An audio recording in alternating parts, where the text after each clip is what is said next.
അവിടുത്തെ രക്ഷപ്പെടുത്തണമെങ്കിൽ എയർ സംവിധാനം തന്നെ വേണം. നിങ്ങൾ മണ്ണിനടി സത്യത്തിനാണ് കുറെ ആൾക്കാർ പോകാൻ സാധ്യതയുണ്ട്. കാരണം മുണ്ടക്കൈ ഭാഗത്തേക്ക് ഇവിടുന്ന് ആർക്കും പോകാൻ പറ്റാത്തൊരവസ്ഥയിലാണ് ഇപ്പോൾ ഉള്ളത്.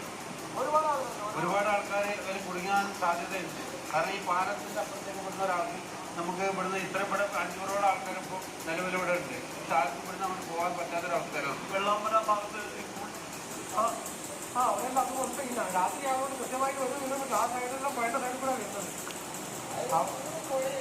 സമാനമായിട്ട് കളിക്കുക, ചെടിയായിട്ട് നിറഞ്ഞിട്ട് സ്കൂളും പിന്നെ ഗ്രൗണ്ടും പുഴയും ഒരേ ലെവലിലാണ്. ഇപ്പോൾ അങ്ങോട്ട് പോകാൻ കഴിയുന്നില്ല. ഞങ്ങളിപ്പോൾ ഒരു പ്രാവശ്യം ശ്രമം നടത്തി അത് 2 പേരെ കെട്ടിയാവും, അവരെ രക്ഷപ്പെടുത്തിയില്ല. വീണ്ടും ഞങ്ങൾ തിരക്കിലേക്ക് പോകുമ്പോഴാണ് വലിയ ശബ്ദം പുഴയിൽ നിന്ന് വന്നത്. അത് തിരിച്ച് ഇങ്ങോട്ട് ഓടി വന്നതാണ്, ഓടിക്കുന്നു.